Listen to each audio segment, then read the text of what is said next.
But in the early years of the 20th century, this world was being watched by intelligences greater than man's, and yet as mortal as his own. We know now that as human beings busied themselves about their various concerns, they were scrutinized and studied, perhaps almost as narrowly as a man with a microscope might scrutinize the transient creatures that swarm and multiply in a drop of water. With infinite complacence, people went to and fro over the earth about their little affairs, serene in the assurance of their dominion over this small, spinning fragment of solar driftwood, which, by chance or by design, man has inherited out of the dark mystery of time and space. Yet across an immense ethereal gulf, minds that are to our minds as ours are to the beasts in the jungle, intellects vast, cool, and unsympathetic, regarded this earth with envious eyes, and slowly and surely drew their plans against us. So began a science fiction bestseller published more than 75 years ago, H.G. Wells's War of the Worlds. It was written and read as harmless entertainment. Science fiction was just becoming popular. Fairy tales for adults. And yet that world of science fiction is all around us right now, less fictional with every passing day. The evidence is here. Our planet is indeed being visited by intelligences greater than man's. They travel in spaceships, in flying saucers. People all around the world are seeing these craft. The Italians call them disci volanti, the French, soucoupe volant, the Russians, letayuschi targetki. In America, we call them UFOs. There are literally thousands of police and pilot reports of UFOs, and over 900 landing trace cases have been documented.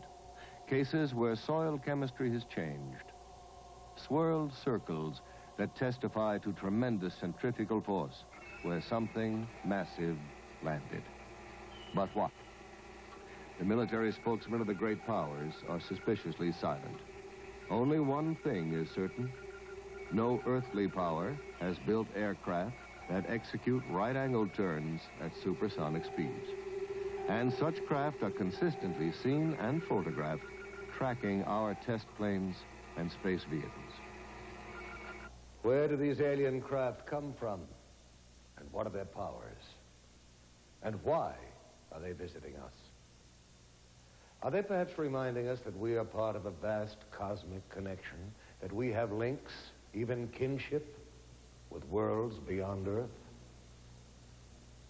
Or are they, as more and more people believe, trying to tell us that the knowledge we need to survive, to grow, is right here on planet Earth, hidden in our science and in our past?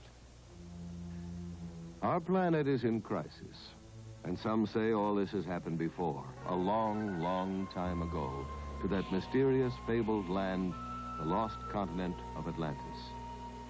In the 4th century B.C., Plato, in his dialogues, vividly described an island continent beyond the Pillars of Hercules called Atlantis. Ancient Mesopotamian tablets refer to a land destroyed by the Great Flood. The Book of Genesis, the Koran, Mayan legends, the Epic of Gilgamesh, all speak of this once flourishing civilization, whose science, it is said, surpassed ours at the moment of its destruction. What became of Atlantis? According to the records of Egyptian priests, in one cataclysmic day and night, the entire continent sank into the depths of the ocean. Russian physicist Immanuel Velikovsky has suggested that Atlantis became the lost continent after a shift in the Earth's axis.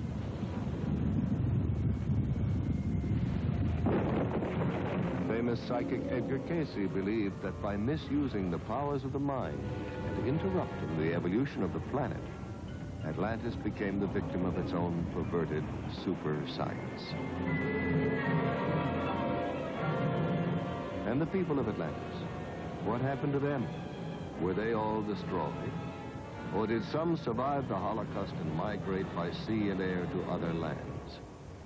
Did some Atlanteans retreat into the ocean and establish a magnificent undersea kingdom that still flourishes there today? Or did they, with their advanced technology, escape into outer space?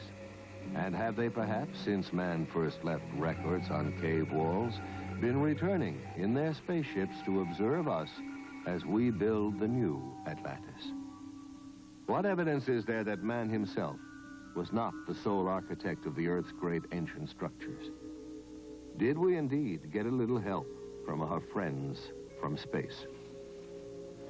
The Great Pyramid of Giza is the height of a 40-story skyscraper. It's built with 2.25 million stone blocks, some weighing 24,000 pounds apiece. Blocks supposedly hauled hundreds of miles by slaves and beasts of burden. And what are the knowledge necessary for the construction of such a monument? We know now that the Great Pyramid was built facing true north in the exact center of the land map of the world. Not the known world of 2575 BC, but the entire world as we know it today. The only way its architects could have derived such calculations would have been to survey the Earth from high in the air, make a global map, project it flat, then draw meridians through the precise center of the map's land surface. Either that or the information was provided for them by someone else, someone capable of aerial reconnaissance. Some of the pyramids in Spanish America, land of the ancient Mayan, Aztec, and Toltec civilizations, predate even those of Egypt.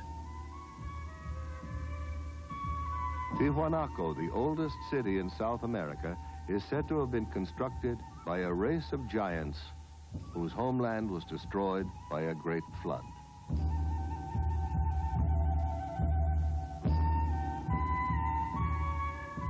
Archaeologists have discovered amazing similarities in architecture and artifacts in Egypt and at Tiwanaku. Similarities which have led some scholars to suggest that these two civilizations might have a common source. That perhaps Egypt was the principal colony of Atlantis in the Old World, while Tiwanaku was one of the drowned continent's colonial outposts in the New.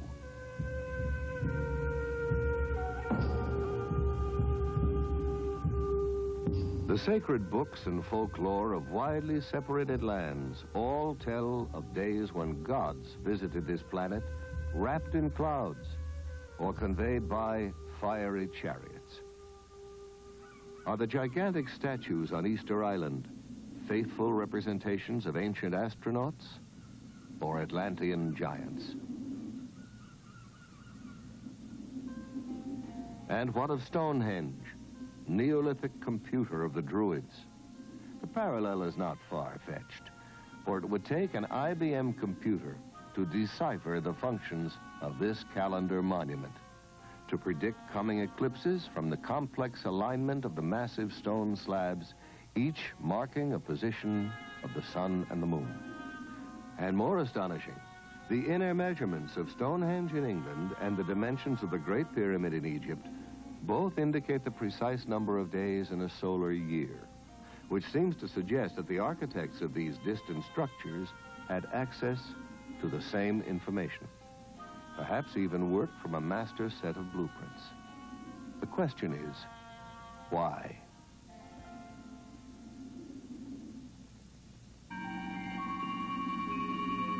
Imagine, if you will, a single team of architects traveling from continent to continent, employing local people to construct navigational aids, great beacons that could be seen from craft orbiting planet Earth.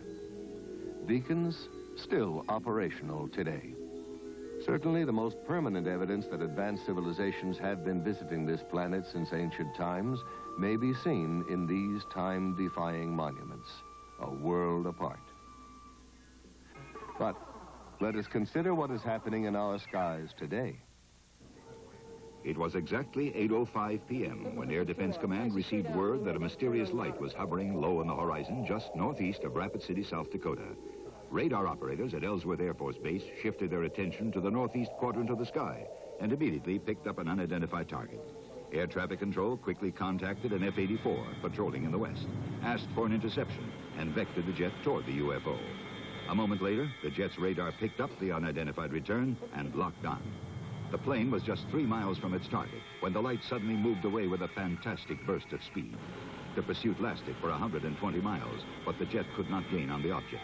Finally, the pilot abandoned the chase. At ground control, the fascinated radar men watched the unknown object change direction and trailed the jet back to the airfield.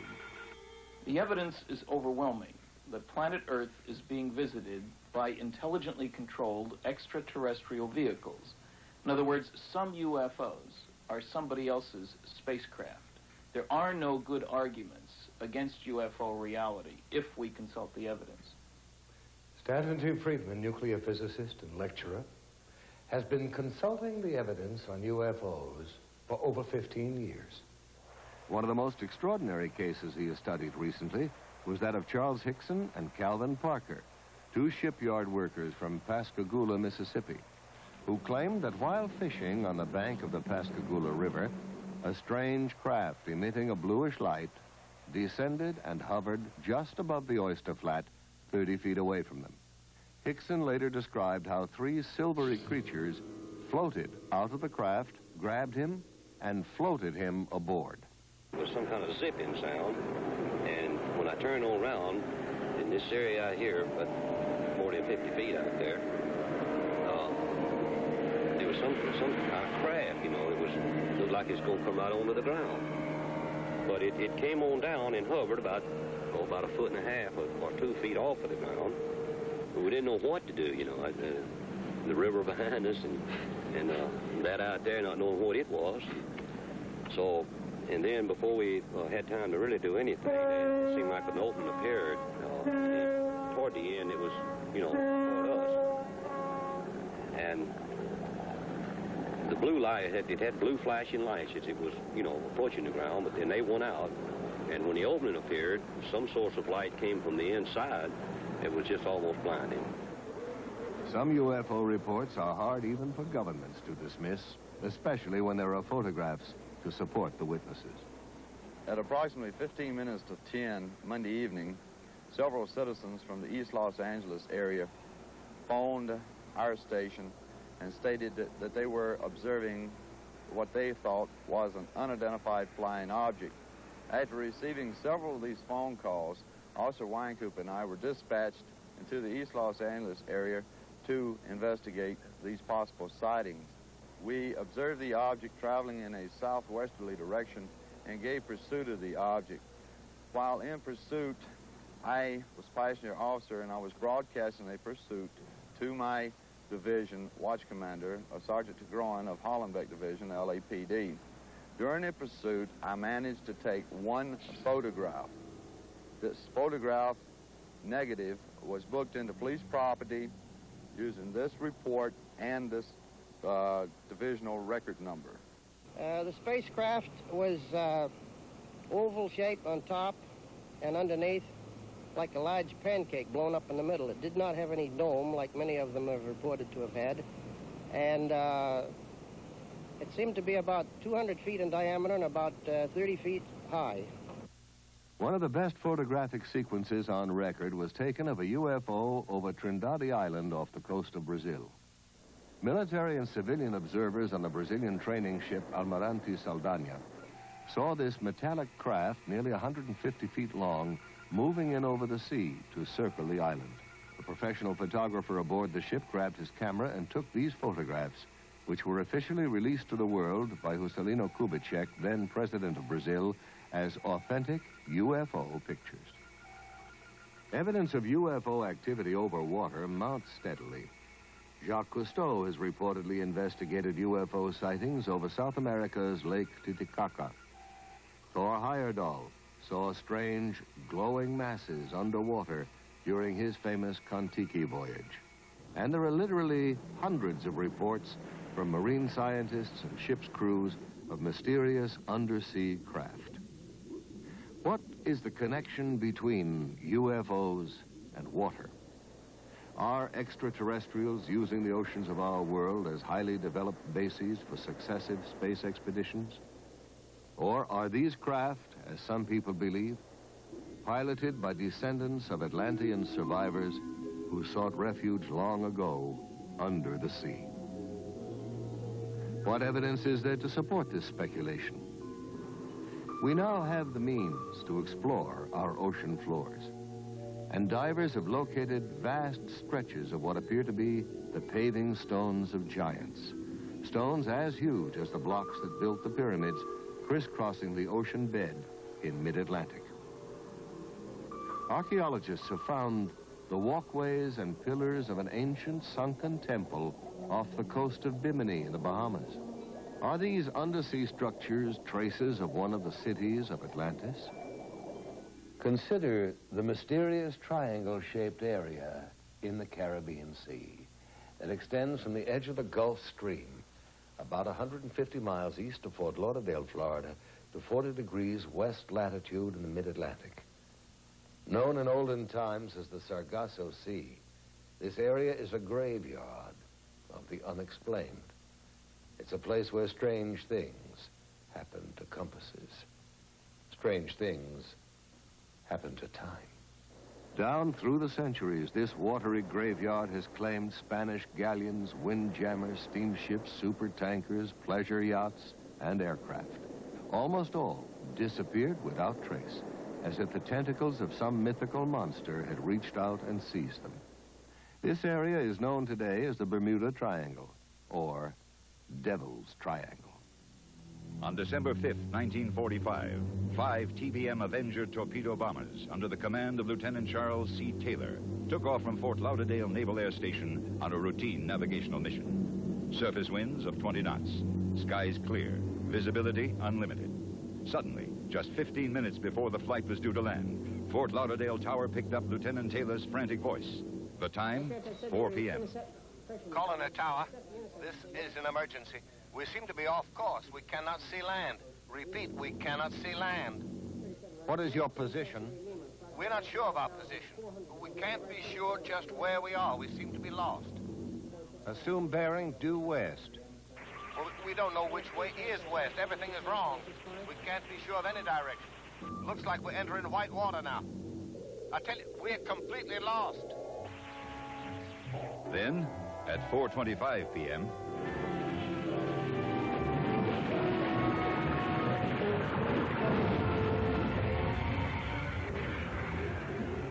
we're completely lost.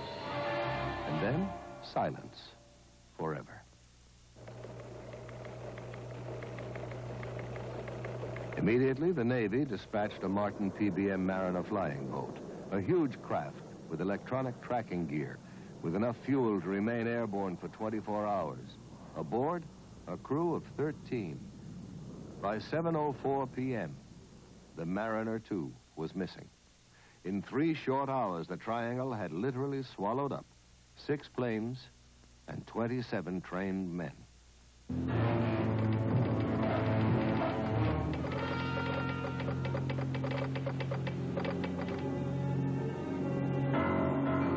By dawn the following day, the greatest air-sea rescue search ever launched was underway.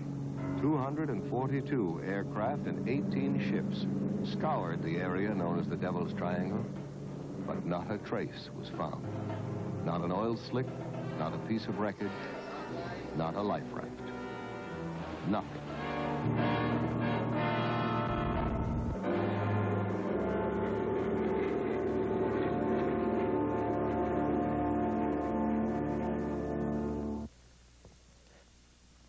There's no comprehensive list of Triangle victims, but the litany of lost ships alone reads like a guest list from Davy Jones's locker.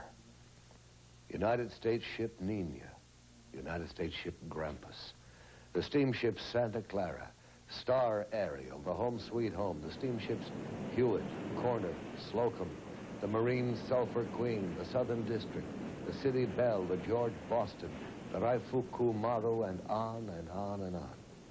Ship names that descend from mythology, the steamship Rubicon, the Nereus, the Proteus, the Cyclops, the Constellation, the steamship Witchcraft. Theories about the triangle range from piracy to tunnels into other dimensions, other time zones. Physicists have suggested that the lost ships and planes may have been victims of a magnetic phenomenon that disrupts radio communications, causes flight instruments to malfunction, but there is no conclusive explanation. The ominous question remains. Is this area controlled by some unknown intelligence? We are currently spending millions of dollars exploring the ocean's bed. Project Moho drilled 600-foot shafts beneath 12,000 feet of water in an attempt to decode the mysteries of the Earth's crust. And along with archaeologists and oceanographers, parapsychologists are joining in the search to locate evidence of the legendary lost continent of Atlantis.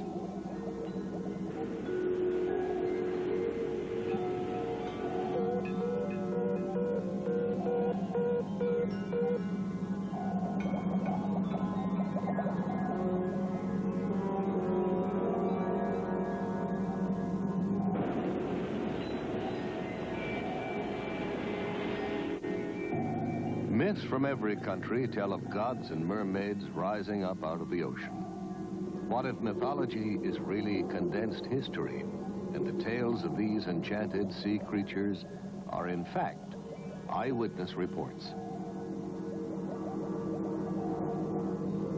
What if the whale that snatched Jonah from the raging sea was actually an underwater craft?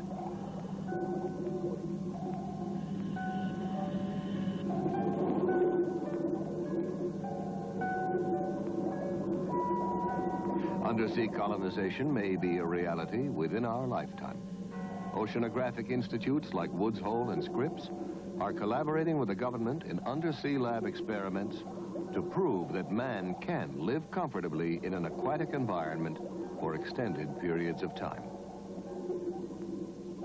In order to survive under the sea and in deep space, man is developing new tools, mind tools, telepathy, clairvoyance, psychokinesis. The young Israeli psychic Uri Geller, who's puzzled scientists with his ability to bend metal with his mind and to dematerialize objects, claims that the power to do this is channeled through him from an extraterrestrial intelligence. Well, if Geller is right, we all have a lot of new thinking to do. Meanwhile, the governments of both Russia and America are quietly sponsoring psychic research. Both countries have seriously considered using telepathy, the direct transference of thought from one mind to another, as a means of communicating with submarines and spaceships. Another country where ESP research is being carried out with the utmost objectivity is Czechoslovakia.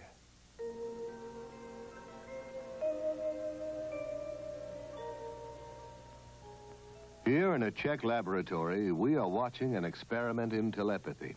The subject is being placed in a deep hypnotic trance in order to free the unconscious to receive the message which will be relayed to him.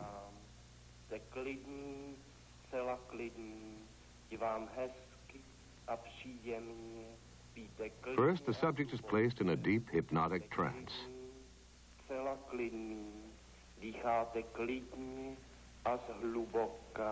Hlubokým spánkem, spíte nejhlubším spánkem. In this experiment, it is essential that there be no outside interference, that the subject's mind be clear to receive the mental message that will be flashed to him. Now the experimenter, previously unknown to the sleeping subject, selects at random an envelope which contains the name of a spice. Pepper. He tastes it, and then mentally tries to convey the actual taste of the spice to the hypnotized subject. Now the scientist is saying to him, "What I taste, you also will taste. What is it?" And the reply comes almost immediately, pepper.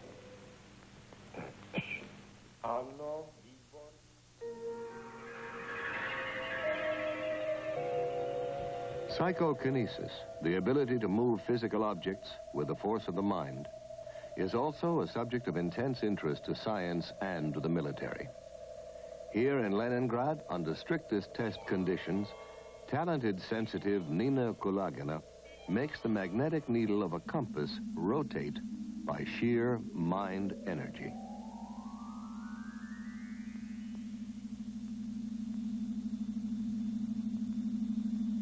Russian scientists have found that while demonstrating this ability, the magnetic field surrounding Madame Kulagina's body is only 10 times less powerful than that of the Earth itself.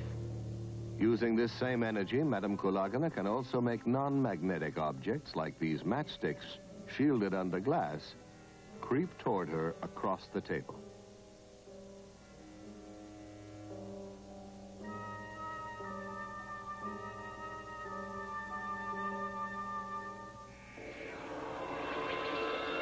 In the Philippines, psychic surgeons are reportedly performing major operations on patients without using any surgical instruments and with no form of anesthesia or bleeding control. Yet the surgery appears to be painless and paranormal healing takes place almost immediately. The most publicized of the surgeons, Tony Agpoa, is removing a pituitary tumor from the forehead of a California businessman, Donald Westerbeck, who flew to the Philippines after doctors had warned him of the risks involved in traditional surgery. Here, in Westerbeck's own voice, is his description of the result of his operation. When I came to the Philippines, I was very dubious about this entire process, but I felt that it would be a shame to have the operation first and find there was any truth to the Philippine phenomenon. Whatever comes out may or may not be the right kind of tissue. It may well be symbolic, but it is now 2 years since that operation, and the symptoms, which were progressing quite rapidly, have pretty much disappeared. I know that whatever happened in the Philippines had a certain effect on the progress of what was happening within my head.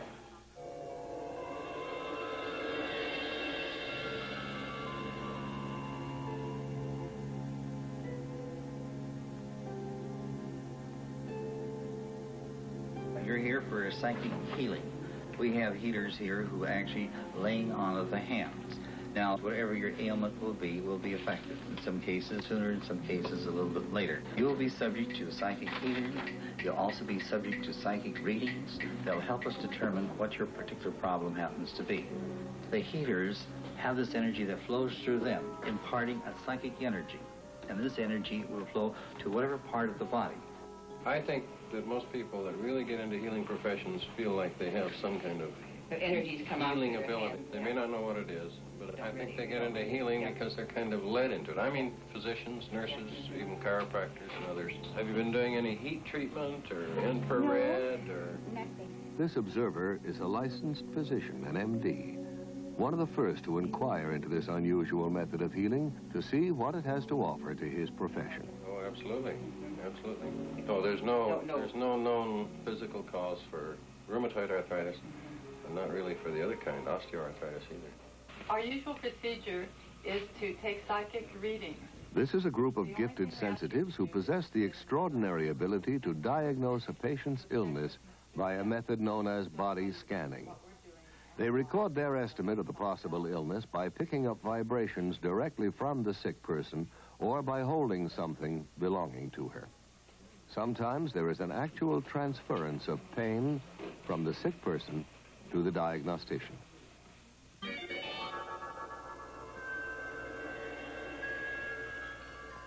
The idea of an energy field or an aura surrounding the human body goes back many centuries.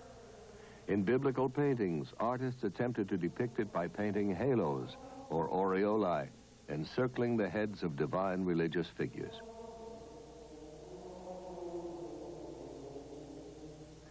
Rather more recently, this NASA picture shows Apollo 12 astronaut Pete Conrad on the moon with a bluish glow around him.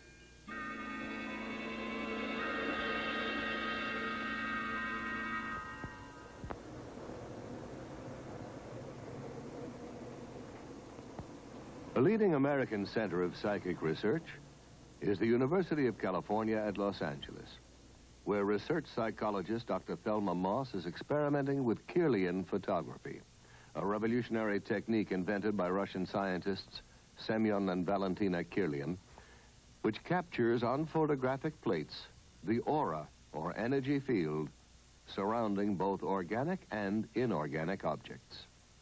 Dr. Moss, could you tell us about your research here at UCLA?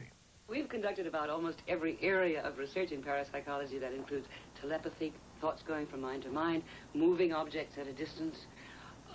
Primarily now, we're extremely interested in energy fields around the body. But probably the most fascinating work that we're doing right now has to do with a photographic technique that was first discovered in the Soviet Union called Kirlian photography, or more simply, electrical photography. And we've been able to get some pretty fascinating stuff on moving picture film using this technique, and I'd like to show it for you now, if I may. Okay, I'm going to turn on the film projector here, and we'll be taking a look at some of our work in motion pictures. Due to the efforts of experimental researchers such as Dr. Moss, the technique of Kirlian photography may soon be of practical use in almost every area of physical science. Inorganic objects photograph very differently from organic objects. Coins have a steady corona. We get the illusion that there is movement going around it, but the actual corona itself is static and its boundaries fixed, whereas human beings show a remarkably different effect. This is the right index finger pad, and we can see how brilliantly around his finger there are flares, and the corona keeps changing its pattern. We took a young lady and asked her if she'd get drunk. Here she is, 2 finger pads on her right hand, before she's had anything to drink at all. And it is rather a placid effect. After 4 glasses of champagne, we see that she's become considerably brighter, and the gaps have closed. And from the backs of her fingers are emitted sparks from time to time. After 8 glasses, she's in a much better state. From the rear projection of her finger pads, there are brilliant effects. Now we tried before and during kissing. This is the left and right, male and female, before kissing, and we can see that the coronas of both are rather dim, with a gap definitely existing between their fingers at the point where they are almost but not quite touching. These same subjects were photographed during a kiss. Their coronas have become considerably brighter and, in fact, are reaching out toward each other, perhaps the woman reaching out a bit more to the man than the man is toward the woman. Here we find an extraordinary example, which doesn't happen very often. Do you notice the red blob of light appearing between the 2 people? In anticipation, we like to think of the kiss to come.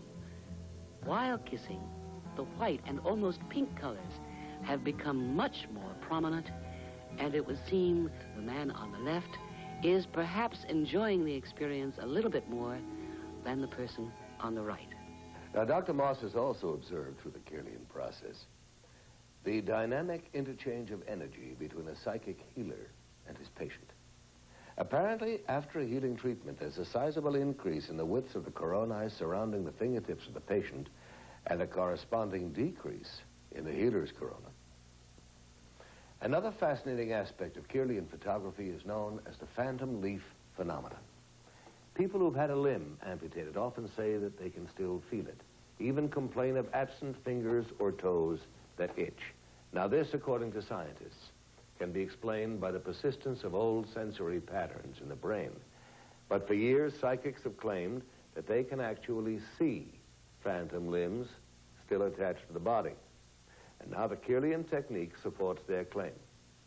In Dr. Moss's laboratory, first they photographed an intact leaf, then cut away part of the leaf and photographed it again. For a short time, a phantom counterpart of pure energy remained where the leaf had been cut, making up a complete sparkling outline of the whole leaf. One of the most dramatic things in Kirlian photography is the phantom leaf effect. Here is a leaf on the left side. It has been cut. We turn on the Kirlian equipment, by placing an electrode, and here we see no phantom. Where the leaf has been cut, there is a kind of gap. However, by lifting up the electrode and replacing it very vividly, you can see the brilliance of the phantom effect. Extending beyond the boundary of the cut leaf, we can see flares coming out from various parts of the leaf and from its cut end. We cannot explain the effect. We simply know that it exists and that we can take it. About 30% of the time, we obtain this phantom effect. Dr. Moss, have you investigated any other types of psychic phenomena? Oh, I'm called on frequently. Psychotherapists sometimes bring their patients in because they've got some problems. One of the strangest areas of all is when we are called, I would say we get 100 calls a year, to find out about haunted houses. People think their houses are haunted. And we did one extraordinary investigation with interesting results of a haunted house here in Los Angeles for the American Society for Psychical Research. Not far from UCLA is still another haunted house, inhabited by Mr. and Mrs. Robert Rice, their 5 children, and a ghost. Mr. Rice, when were you first aware that your house was haunted? It was the holiday season of Christmas in 1969. Did you see or hear something? Well, it was more of a feeling than either sound or sight. It was one of these things that there was an extremely strong presence in the house, and I got up, I'd say it was 1 or 2 o'clock in the morning, and began to look around the house. I searched all the rooms expecting to find a burglar, but there was no one in the house, but a very, very strong presence. Soon after this, Mr. and Mrs. Rice called in a psychic to find out if their house was indeed haunted. They were told that the ghost was that of a young architect who had become very disturbed and hanged himself upstairs in the attic bedroom.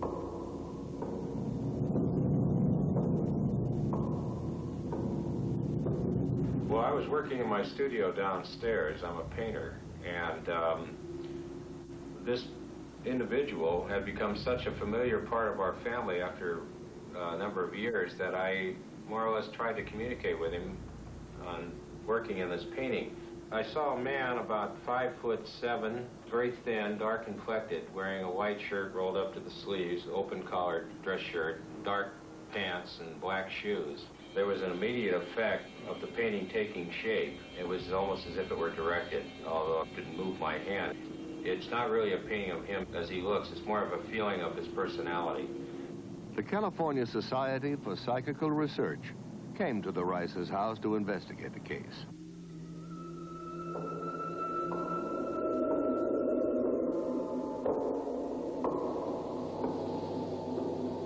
And they went through the house and the different parts of the house.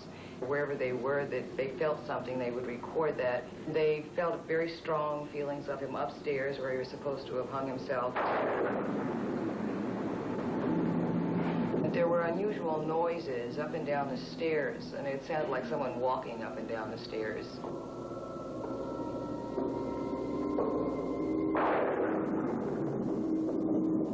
They also saw him in the same light and described him in the same manner that we had seen him.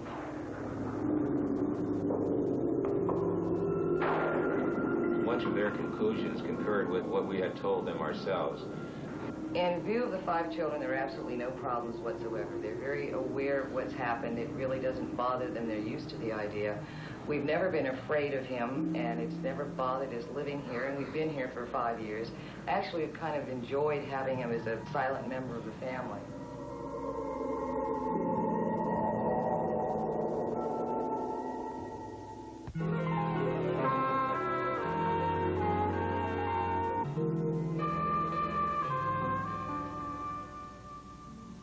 I am Lucretia Black, and I am a witch. I practice witchcraft. I have always been a witch. I was born a witch, I was raised a witch, and my mother, grandmother, and great-grandmother were all witches. What is a witch? It's a psychic female who can project her energies and invade other people's subconscious minds, forcing them to do things they would not normally do.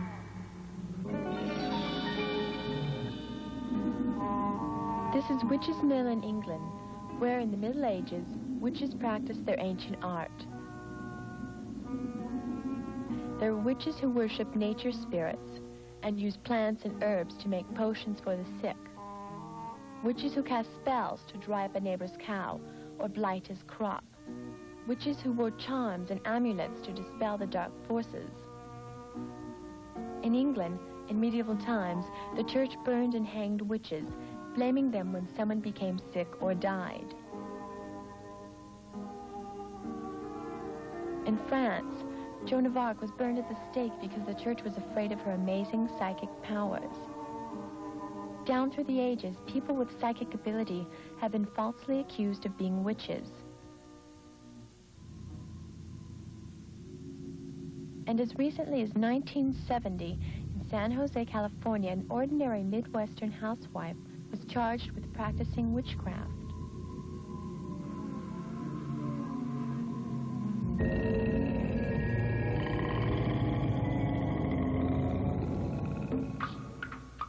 For years, we have seen people lying on beds of nails or walking on sword blades, and we've thought it was magic or fakery.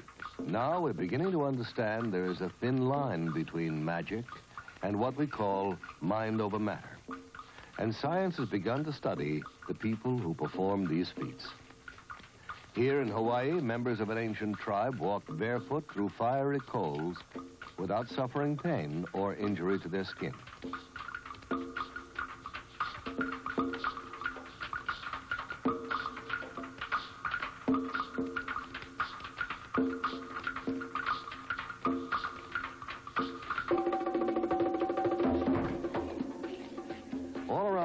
Highly specialized rituals are performed that tug at the deepest unreasoning levels of the human mind. In Brazil, voodoo cults still flourish. Ceremonies are enacted where voodoo priests invoke the spirits of the dead to take vengeance on the living. Animal sacrifices, chanting, and beating drums incite the crowd to near hysteria.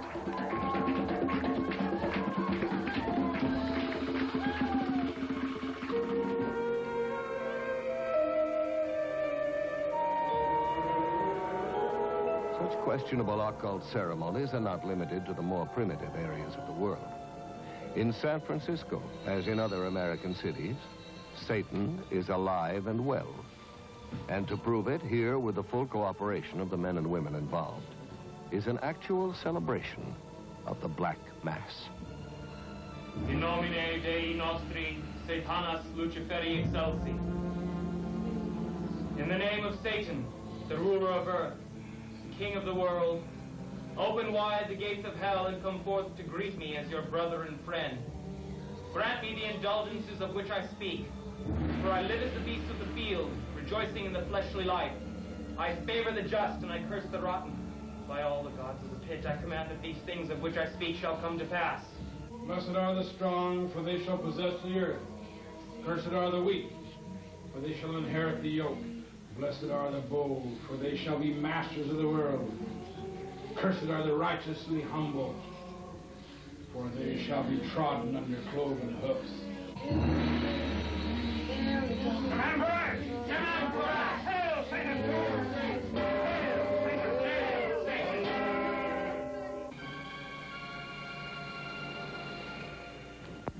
Some people still allow themselves to be seduced by the theatrics of dark and sterile practices.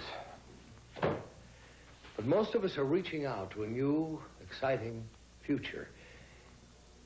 There is now a generation born to the knowledge that man can leave the earth. A generation prepared, even eager, for contact from beyond Earth. And we're beginning to explore inner space to learn about the amazing psychic potential of the human mind. Where then do UFOs fit into our newly expanding awareness of the paranormal? Perhaps investigative reporter Ralph Blum, author of Beyond Earth, a book about man's contact with UFOs, could answer that question for us. Mr. Blum, what do you think about the UFOs? I think we have to consider them as an example of Murphy's Law. Murphy's Law says that if something can possibly happen, it will. There doesn't seem to be much doubt that UFOs are happening, that they are real physical objects occupying both physical space and time. But the data also implies that UFOs may not actually fly here over vast, enormous distances, but simply materialize here, function as physical craft while in our atmosphere, and then dematerialize. I've interviewed Air Force pilots whose mission was to acquire UFO footage, men who've tracked and photographed UFOs and then just watched them vanish. Professor J.H. Bruning of the University of Mississippi has pointed out how closely a UFO experience resembles a psychic event. In both instances, something that, according to the rigid rules of science, shouldn't be there, appears and violates the known laws of space and time and gravity. Ghosts and UFOs seem to have a lot in common. Ghosts materialize, seem to float or hover above the ground, often communicate telepathically, then dematerialize, just like the reports of UFOs and their crews. These and other fascinating phenomena such as time loss, teleportation, and spontaneous healing are all associated both with occult and UFO experiences. And I'm inclined to agree with astronomer Alan Hynek, who suggested that we may be dealing with an intelligence that knows more about the physical world than we do, more about the psychic world, and is using it all. Mr. Blum, I understand that you got down to Pascagoula, Mississippi, just 36 hours after Charles Hickson and Calvin Parker had their UFO encounter. Yes, I did. It was the first time I'd seen for myself the profoundly disturbing effect of such an experience, not only on the two men, but on the entire town. Nothing that powerful had happened to Pascagoula since Hurricane Camille hit the Gulf Coast. And it was quite impossible to sit in the same room with Charlie and Calvin and not believe that something terrifying had happened to them. They had me one on this arm like this, and on the other one, you know, they had my other arm like that. And I just seemed to lift up to the same height they were off the ground, and we just moved into the craft. Now, inside, how did they lay you out? Do you remember how it happened? Yes. I didn't see any tables or chairs or anything in there. I'm not saying it wasn't in there because the light was almost blinding, but I didn't see any. And when they carried me inside, they seemed to just lean me back, you know. And this eye, well, I keep referring to it as an eye, it moved up in front of me about this close. Mm-hmm. And it started right at my eyes, looking me right in the eye. Uh-huh. And it hesitated there for a few seconds, and it just started moving over my entire body. When they brought me from the craft, they put along this area here, and they didn't drop me, you know, they just released me back to the ground. And I fell. I don't know why my legs were weak. I don't know why it was the fright or what it was, but I fell onto the ground. And that's when I seen Calvin. He's standing right over here in this area, and he was standing facing the river with his arms outstretched like that, just like he was staring at something. A man in Missouri gave a paper on 546 landing cases from 34 countries. These all involve traces, that is, where some marks were left after the UFO took off. One place where this happened was on the Johnson Farm in Delphos, Kansas, November 2nd, 1971. The strange marks in the middle there are a ring of soil affected by a UFO. There are a whole host of tests run on the ring. It's clear that something strange happened to the soil as far down as 14 inches deep. To give you an example of what happens to soil, the soil on the left was from that ring, obviously different in color and texture, and I might say from laboratory tests also different in composition from the normal soil on the right. As long as UFOs remain in the air and perform impossible acrobatics, we can all enjoy arguments about who is hallucinating. And the military can tell the anxious citizens you did not see a flying saucer. That was Venus, or swamp gas, or migrating geese, or whatever. But all that changes when a UFO lands and aliens disembark. One of the most amazing and agonizing of such experiences involved a couple named Betty and Barney Hill. While driving through the White Mountains of New Hampshire in 1961, the Hills lost several hours on the road. Unable to account for the missing hours and plagued by recurring dreams, they finally sought psychiatric help. While under time regression hypnosis, both Barney and Betty Hill relived being taken aboard a strange, glowing craft manned by beings not of this earth. While aboard, they were given an extensive medical examination and told that they would not remember what had happened to them. This is a model of one of the UFO occupants as described by Betty Hill under hypnosis. They were under 5 feet tall, with grayish skin, and communicated by some sort of thought transmission. In contrast, the creatures that floated toward Charles Hickson appeared to have been servo mechanisms or robots. The pointed spike ears prompted astronaut Brigadier General James McDivitt to suggest that they were probably some kind of advanced radar device. Another version of what they look like, this is a drawing made by an artist, a composite based on hundreds of eyewitness reports. And obviously most landings don't get reported. This character's about 4.5 feet tall or so. 2 arms, 2 legs, a head and a body. Slightly different facial features, obviously not like any of our friends down here on Earth.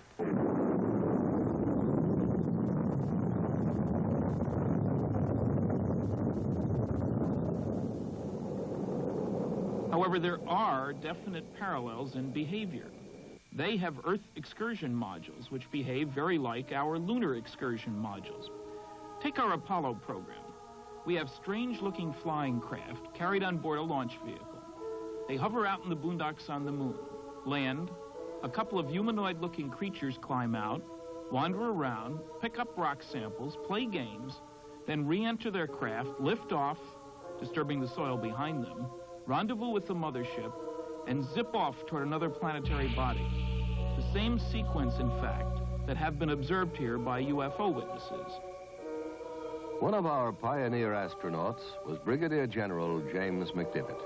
In 1965, General McDivitt spent 4 days in outer space as command pilot of Gemini 4. General McDivitt, have you ever seen a UFO? Yes. During my flight on Gemini 4 in 1965, I saw an object in space fairly close to our spacecraft that I could not identify. It looked to me like maybe the upper stage of another rocket. I tried to take some pictures of it, but unfortunately the pictures did not come out properly. We never were able to identify what it was, and all of our ground radar tracking data indicated that there shouldn't have been another object anywhere near us at the time. General McDivitt, do you know anyone else who claims to have seen a UFO? Well, yes. As a matter of fact, I know all kinds of people who claim to have seen them. Some of them are very legitimate, and some of them I think are just having fun. I had an opportunity recently to meet a gentleman from Mississippi who claims to have actually been taken into a spacecraft. And quite frankly, I believe that that gentleman is telling what he considers to be the truth. He wasn't looking for publicity. He wasn't trying to be funny. He was trying to be very honest. He was very sincere. And quite frankly, I walked away from the whole conversation with him believing that what he said is true as far as he's concerned. Well, I kind of thought it was people at first, you know, off like that. But of course, when they appeared there in front of me, it was the most shock I've ever had in my life. They were shorter than me. I'd say about 5'2" or 3", and they didn't have a neck. Their head, it seemed to come directly to their shoulders. And they had something that came out to a point about where a nose would be, and on each side, the ears. And I believe that they looked like they were a little longer on the ears than the nose. But it seemed to me when they came out that doorway, or that opening, or whatever it was, then just almost instantly, they were right there on us. Their arms, they had arms, and I saw the arms moving here and in the shoulders. But they had weld. I mean, their fingers were weld, and then they had something like a thumb, and they were like this. Mm-hmm. Can you tell me about the lie detector test? When they were asked to come over here to talk to these people, they had in their mind that it was just a big joke. And if I understand it correctly, they ran one test on Mr. Hickson. The machine showed that he was telling the truth. Then they run another one. And then the examiner, he began to wonder himself. So he ran the third test, and he believed just what Mr. Hickson had told him. Sheriff Diamond, can you tell me just what happened that night? We questioned at length. And that we left the room and recorded all the conversation they had, recorded between the two of them. And one of them kept wanting to pray. And he said, after all I went through on this earth, I said, why should I have to see something like this? Calvin Parker, I was questioning him, and at one time he wanted to climb the wall. That's how nervous and how shook up he was. But since I was down there, and since I was a physician, and several other scientists and investigators were asked to consult and look into the situation, I was asked, would I mind if I would be present, and I said I wouldn't mind at all. And while it is still very difficult for us to believe that a spaceship landed and that robot-type creatures came out and actually took these two people into the spaceship, these men, in my opinion, believed that they saw this and that they were being honest in reporting what they have reported. Charles Hickson's story is not unique.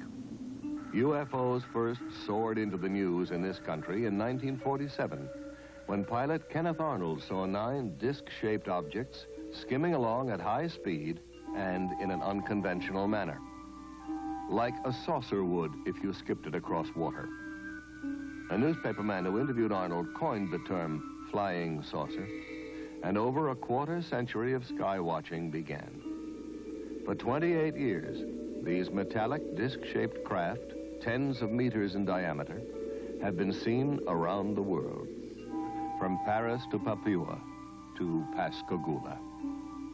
Although science has failed to supply a generally accepted explanation of UFOs, the subject has been investigated by the United States Congress. In 1968, Congressman J. Edward Roush of Indiana chaired the House Committee on Sciences and Astronautics Symposium on UFOs. Congressman, do you believe UFOs are somebody else's spacecraft? Well, I hesitate in answering the question only because of this. I don't know, but my imagination tells me that perhaps, just perhaps, there is something that would permit a man to travel faster than light. Perhaps there is something that would permit an intelligent form of life from another planet revolving around another star to make that long trip. And that way they left out hundreds of reports by... For more than 20 years, Major Donald E. Kehoe, U.S. Marine Corps retired, has been reporting on the world of flying saucers. I understand, Major Kehoe, that like physicist Stanton Friedman, you believe that we are being visited by intelligently controlled vehicles from other planets. I do, and I agree with the Air Force. They've had a secret conclusion to that effect since 1948. Ago, I conducted a symposium here on Capitol Hill, and the participants of the symposium were scientists of some renown. They were scientists who had an interest in UFOs, and during the course of that symposium, photos were presented which purported to be UFOs. One of the scientists who analyzed the photographs at Congressman Roush's hearings was Dr. Robert M.L. Baker, Jr., who has consented to evaluate for us 2 UFO films from the files of the Smithsonian Institute in Washington, D.C. We see here the Montana 1950 film showing 2 bright objects taken by Nicholas Mariana of Great Falls, Montana.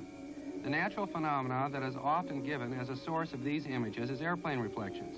Airplanes, unless moving at unrealistically high speeds, would have to be so close to the observer as to be identified as airplanes in order for them to portray the kind of motion seen on the film. I don't concede these images to be airplanes, airplane reflections, comets, or other well-understood natural phenomena. We don't know whether these are sophisticated weapons. Everyone denies that they are. Our own country denies that they are sophisticated weapons of this country. This film was taken in 1952 by Delbert Newhouse, a Navy photographer, near Tremonton, Utah. He estimated that there were approximately a dozen metallic objects shaped like 2 saucers, one inverted on top of the other. The official explanation was that the objects were a flock of soaring gulls. But Dr. Baker had this to say. Birds, such as gulls, simply don't make the kinds of accelerated turns at high speeds that were measured on the film. There also exists some meteorological data that would indicate that there were no updrafts that could have allowed the birds to maintain flight for long periods by simply spiraling. It would be seem more likely to me that it is some natural phenomena or even possibly something from outer space. There is, however, another theory. The Bermuda Triangle is not the only area in which navigators have been troubled by the odd behavior of magnetic compasses. As every school child knows, something strange happens to your magnetic compass as you voyage into the Earth's polar regions. Scientists have turned to space, to the upper atmosphere, even to the sun, to account for this magnetic anomaly. But responsible reports suggest a greater mystery. A large concentration of UFO sightings in the Arctic and Antarctic has led some experts to speculate that these regions may serve as landing bases for extraterrestrial craft. It's even been suggested that the flying saucers, in fact, emerge from and re-enter the Earth's interior by polar doorways, and at the center of our planet is their true place of origin. In 1947, Rear Admiral Richard E. Byrd, in command of the U.S. Navy Task Force, flew 1,700 miles beyond the North Pole, not as would be expected over frozen icy wastes, but across a vast land of mountains, freshwater lakes, rivers, green vegetation, and animal life, a land not recorded on any map. From the evidence provided by Admiral Byrd and other famous explorers of the Arctic and the Antarctic, it has been suggested that the Earth is not as we have been taught, a solid sphere with a fiery center of molten metal, but is in fact a hollow shell in which a small amount of the original fire remains to form a central sun capable of emitting light and of supporting plant growth. It has even been claimed that the huge mammoths found frozen in the polar ice are not prehistoric, but were animals from the Earth's hollow interior that wandered to the surface and froze to death. Proponents of this theory estimate that the Earth's crust is approximately 800 miles thick, with openings at its polar extremities. They suggest that Admiral Byrd and other explorers actually entered the openings leading to the Earth's interior without knowing it. These explorers assumed that they were still traversing the outer surface because the downward slope of the entrance is so gradual and because they could not see the other side of the opening, which is hundreds of miles away. Almost to a man, scientists ridicule the hollow Earth theory. They will tell you that the only hollow spaces anywhere near the poles are located in the heads of those who believe in the theory. And yet, a number of disquieting questions remain unanswered. How then do we account for the warming effect, the presence of increasingly warm winds as one travels north beyond 70 degrees latitude? Why do these winds carry enormous quantities of black dust? Why does colored pollen stain the snow red, green, and yellow over thousands of square miles of the Arctic? Why are all icebergs composed of fresh water? And why do explorers find tropical seeds and plants and even trees floating in the fresh water off these icebergs? Where do all these things come from? Well, the answer to these questions is obvious to anyone who believes in the existence of an unexplored region hidden in the Earth's interior. But the hollow Earth theory is not limited to this planet. In his book, A Journey to the Earth's Interior, Marshall B. Gardner discusses the bright lights seen shining from the polar caps of Mars, Venus, and Mercury. Concludes that these planets also have hollow interiors and central suns. According to Gardner, the aurora borealis, the northern lights, result from the rays of that central sun inside the Earth, projected through the polar opening into the night sky. Now, before we join in the laughter of scientists at these notions, we should remember that 100 years ago, the world's most prominent astronomers staked their reputations on the fact that rocks did not fall from the sky. Today, these rocks are called meteorites. Science, like any living thing, must grow. Now, one of the crucial new questions for scientists is how to travel through deep space Are there cosmic arteries, openings maybe in the fabric of the space-time continuum? In the past, man ascribed immortality to the stars. But now we know that, like ourselves, stars are born, grow old, and eventually die. At the end of their lifetime, stars only a little heavier than our sun suddenly blaze up in a supernova explosion, becoming giant galactic flares that collapse into white dwarfs and then eventually burn out to become black dwarfs, each about the size of the Earth. If the star is somewhat heavier, it will collapse to a much smaller and far more compressed neutron star about 10 miles in diameter. But what happens to stars at least 3 times the size of our sun? Those which do not reach a quiet old age as a neutron or dwarf star. Scientists believe that the collapse of these enormous stars is so powerful that once it begins, nothing can ever stop it. They continue to shrink until the gravitational field surrounding them is so strong it becomes completely closed off from the rest of space. Nothing that enters this region can ever escape, not even light. And so these stars become invisible black holes in the fabric of space. Stars that have blinked out and died, yet are still there, exercising a devastating effect on every particle of matter that enters their gravitational fields, where gravity is so intense, it warps space, imprisons light, halts time. Astronomers are now speculating about the possibilities of huge rotating black holes in which the tremendous distortion of time and space is so extreme as to generate a passageway to another world. A future astronaut plunging down a rotating black hole could perhaps never return or communicate again with our world.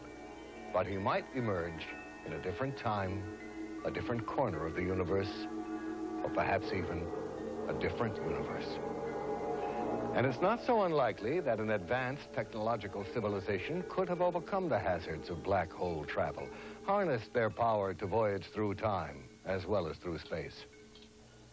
In his stunning book, The Cosmic Connection, astronomer Carl Sagan imagines for us a federation of societies in the galaxy that have established a black hole rapid transit system in which a vehicle is rapidly routed through an interlaced network of black holes to that black hole nearest to its destination. As even more dramatic evidence of interplanetary penetration, we can look to Siberia just after the turn of the century. An unidentified space object hurtled toward Earth at over 30,000 miles an hour. Trailing streams of fire, it broke into our atmosphere, and then came the explosion.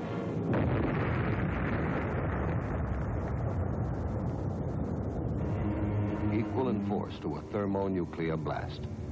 A huge mushroom of fire and smoke, an explosion like none recorded on Earth before that left traces of radioactivity and felled trees within a 40-mile radius.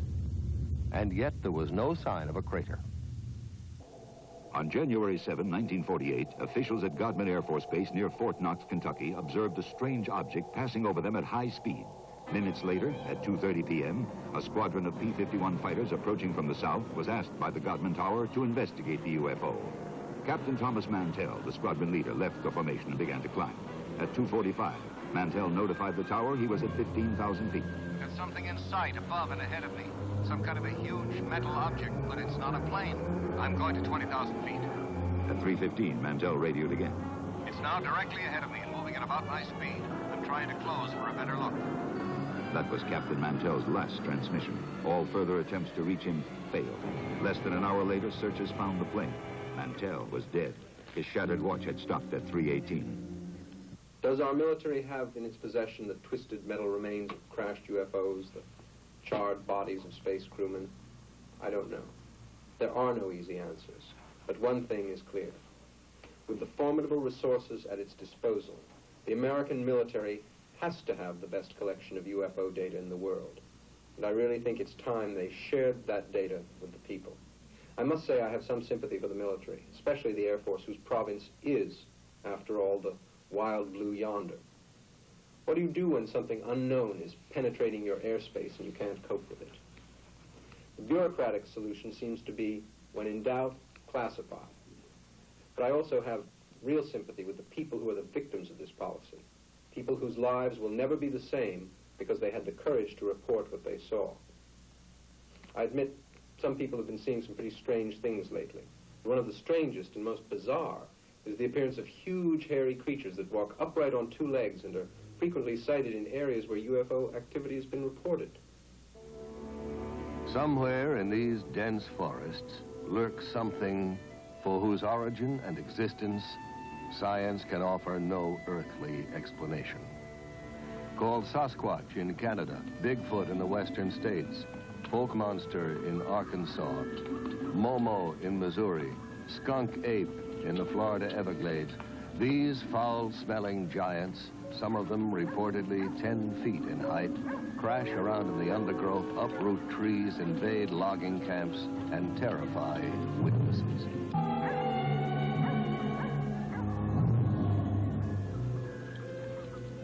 What are these creatures? Where do they come from? How did they get here? Recently, an astonishing number of Bigfoot reports have coincided with UFO sightings and landings. Are the UFOs dropping these creatures here to see if they can live on our Earth? And why has no one found any bones or the remains of one of them? Do these giants, as psychic Peter Herkus claims, decompose into powder when they die? Or are they perhaps picked up again by the UFOs to be examined in alien laboratories?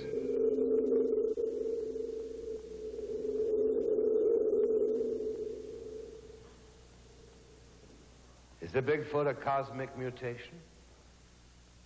Incredible as this notion may seem, we're contemplating even stranger possibilities in our own laboratories.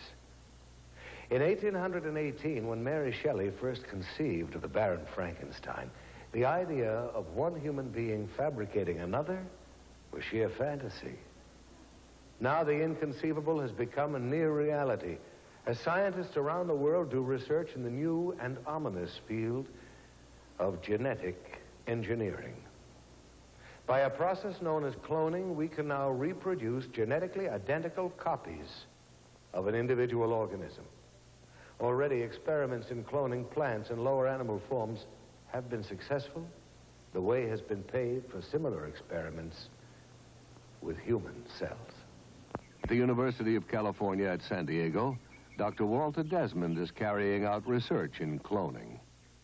In this laboratory, we're working with a variety of cultured cell lines.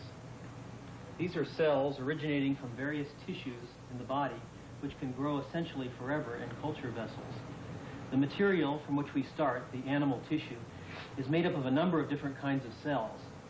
Since we are often interested in studying only one cell type, it is desirable to have cultures which come from a single cell.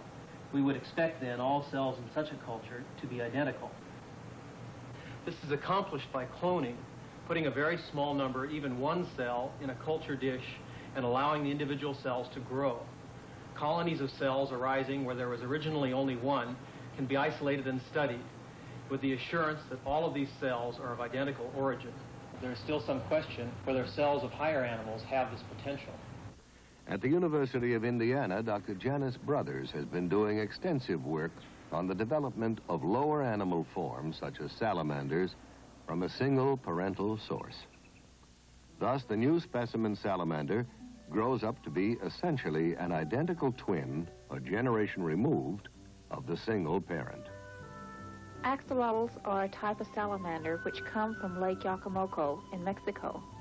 The axolotl is useful to scientists because many mutations have been described in this animal.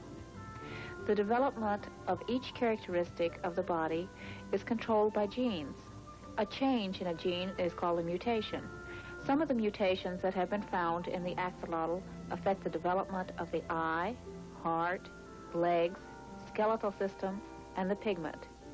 The golden and white axolotls are animals which have pigment mutations. The 4 large, dark axolotls swimming in the aquarium are a clone of nuclear transplants made by transplanting a nucleus from the cell of a normal embryo into an egg which has abnormal cytoplasm.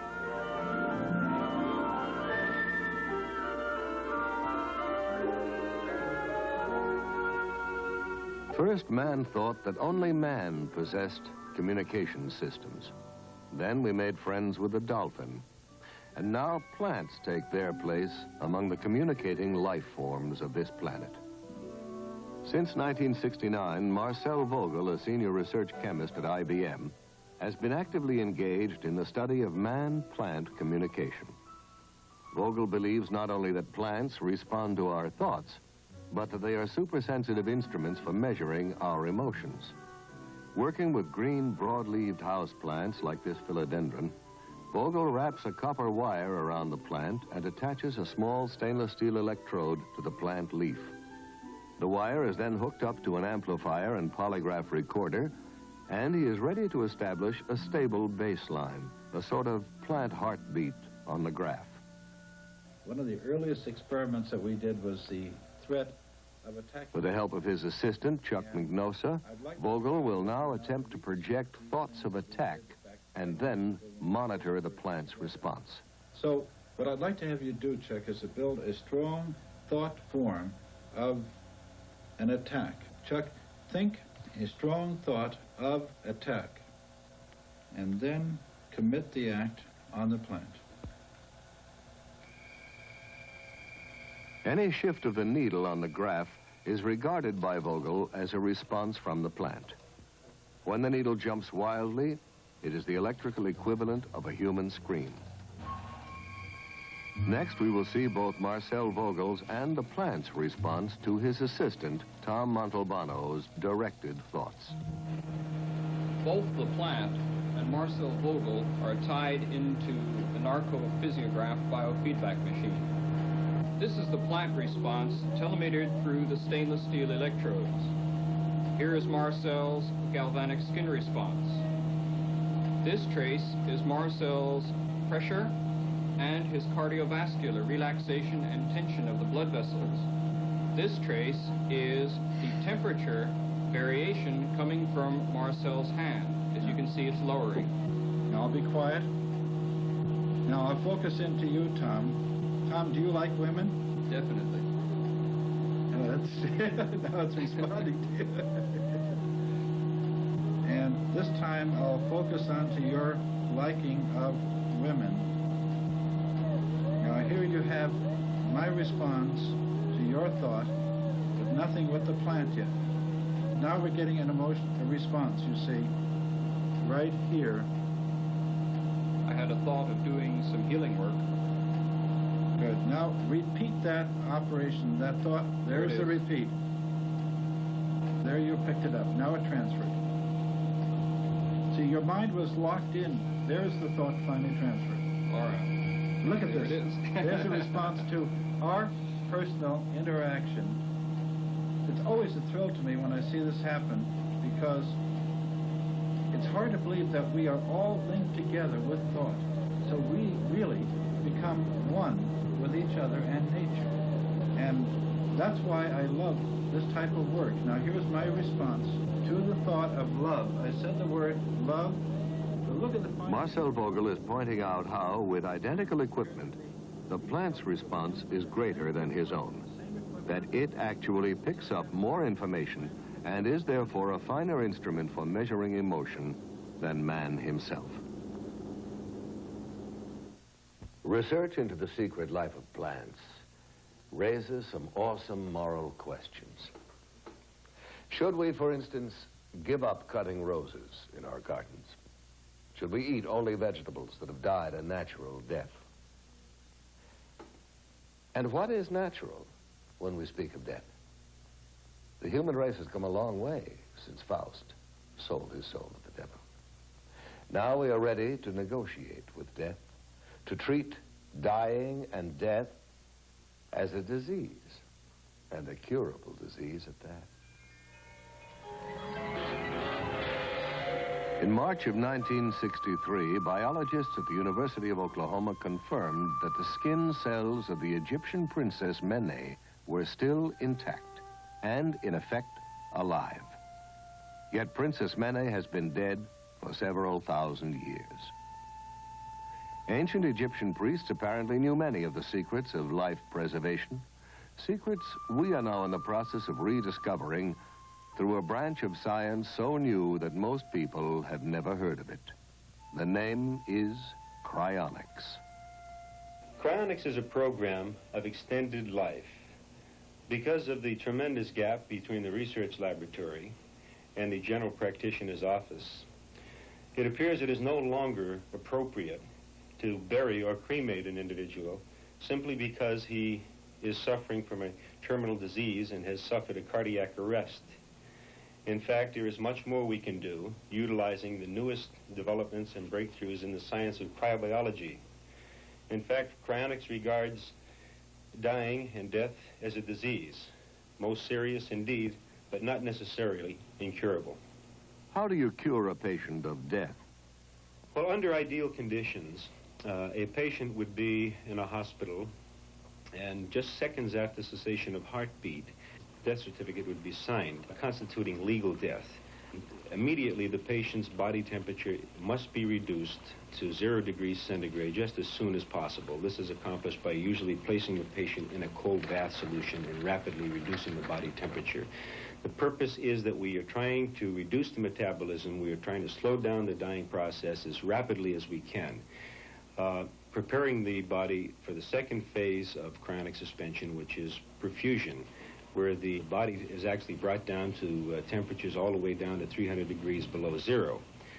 This process of perfusion consists of replacing the blood in the body with a biological antifreeze that protects the cells from these very, very low temperatures. Once the patient has gone through the perfusion process, they are placed in a temporary environment of dry ice until a capsule has been prepared, a cryogenic storage vessel made out of stainless steel that will contain the patient's body and also provide the low temperature refrigerant. In this case, we're using liquid nitrogen, which has a temperature of minus 320 degrees Fahrenheit. At this temperature, for all practical purposes, time ceased to exist. We are not in the business or interested at all in freezing dead bodies and trying to bring them back to life. In fact, what we are doing is we are slowing down by utilizing low temperature biology. We are slowing down and stopping the dying process just as soon as it legally becomes possible. The churches are very much in agreement with the objective of extending and saving precious life. Here we have a young lady who was placed in cryonic suspension, and actually the church not only agreed with the procedures, but actually provided a Monsignor to come down and bless the capsule in the hope that indeed that this woman could be saved. How did you become interested in this research, Mr. Nelson? Well, as a child, I was fascinated with the phenomena of hibernation, how animals could survive long, foodless, cold winters. Most recently, we had a real example of a human being, a young man by the name of Armando Sicaros, who wanted to escape from Cuba. And he conceived of the idea of stowing away in the wheel well of a high-flying jet. He didn't realize that the ordeal that he was about to encounter was a situation where the altitude at 39,000 feet does not have enough oxygen to sustain life, or that the outside temperature was minus 40 degrees, and that the wheel well is not a pressurized compartment. Any one of these factors could have and should have taken his life. 8 hours later, when the plane landed in Madrid, Spain, young Armando fell out onto the pavement, frozen, no heartbeat, and to the astonishment of everyone, about an hour later, they detected a faint heartbeat, and several days later, he was nearly recovered, and 56 days later, he left the hospital well. Scientists from around the world came and examined the young man, marveled at what he did could not be done by their present understanding, and the ultimate conclusion was that Armando Sicaros was indeed the first artificially induced case of human hibernation. In the past several years, NASA has been allocated millions of dollars for hibernation research as a possible aid to space travel. Now, personally, I think it would be a very brave man who would agree first to be frozen alive and then sent out in a rocket to Mars. Is it possible, in fact, Mr. Nelson, for people to be cryonically suspended while they are still clinically alive? Not legally in this country today, in my opinion. We often have requests from patients, terminal patients, who are suffering terribly from cancer or other diseases and who would like to have their bodies cryonically suspended as soon, before they suffer the final stages of death and the agony and so on. However, it is not possible because of the legal definition of death. The process cannot be started until cessation of heartbeat. But it definitely would be to their advantage biologically, medically, and I hope someday that we will be able to actually apply these procedures to patients when they are in a terminal condition, if that's what they desire. To some people, this is one of the most gruesome, I might even say chilling, developments of the biological revolution. But not, I think, as threatening or as mind-stretching in its implications for the future as is cloning. I recall reading a French essayist who suggested that when man is on the verge of creating life, God will return. He will smile wryly and announce, "Closing time, gentlemen, please." No, not long ago, the concept of growing a whole organism from one cell, asexually, in a laboratory would have seemed impossible. But already scientists are contemplating the cloning of human life. Dr. Richard Siegel, professor of genetics at UCLA, has agreed to discuss some of the ethical, the social, and even the political implications of science interfering with evolution. Dr. Siegel, is it likely, in your opinion, that cloned man will become a reality in the near future? The very definite possibility exists that in the foreseeable future, it will be possible to clone the most complex mammal of all, man himself. We have the theory, we have the scientific know-how. However, some of the very specialized techniques that are required have not yet been achieved. But there's reason to believe that with the concerted effort, some of the barriers that now exist can be avoided.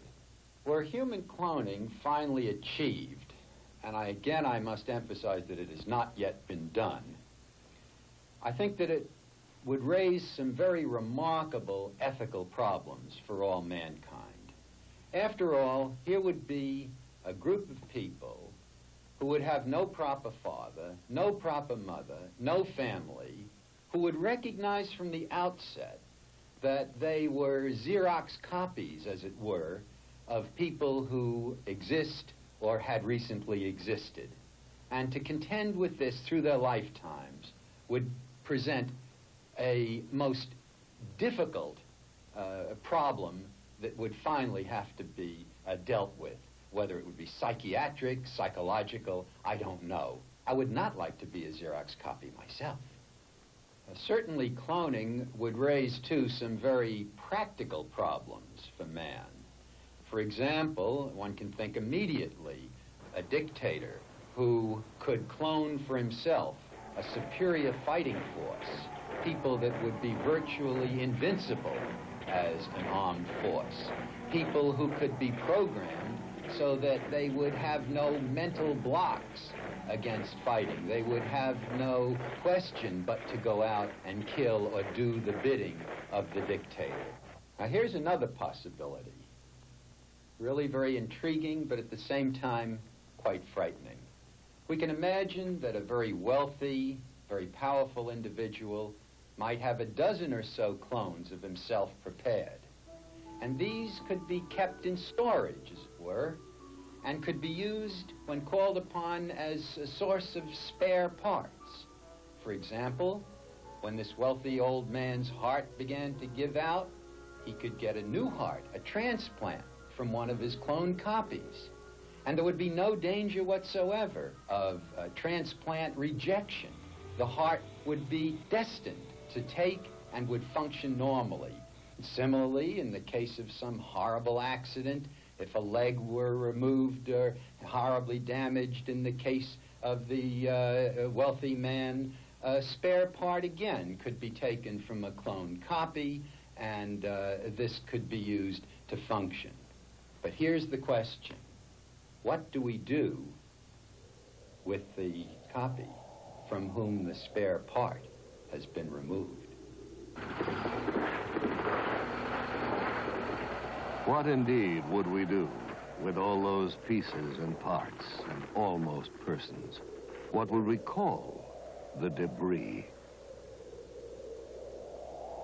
Has man become too arrogant? Do we already believe there is nothing that science and technology could not eventually solve? Are we indeed the new Atlantis? The challenge that confronts us is as enormous as it is exciting. We are ready to tap new resources: telepathy, psychokinesis, Bigfoot and black masses, UFOs and Atlantis, Kirlian photography, cloning, and cryonics. These subjects all have one thing indisputably in common. People want to know more about them, to learn to forge new tools for mankind's future on Earth and beyond. Where are these new concepts and talents coming from? Are they imprinted in us from the beginning? Or are we being programmed from without, in the sense that the Lord once programmed Moses for survival? Are some of us again in contact with angels? Technological angels, if you like, who are better at the game and wiser? I don't know. I think that they know more of what's going on down here on this earth than we think. And I don't know, they might have been, you might say, looking for somebody that could, you might say, hold up under the strain and convince people that there is another world and there's some kind of life on that world. They. Who are they? Well, we're living in a troubled time. So perhaps the most pleasing theory is that they are from planet Earth itself, from far in the future, when we have at last learned to travel backward in time. I like that. Because if that theory is correct, if they are our own descendants, if they are from the future, why, then it means we made it. We survived.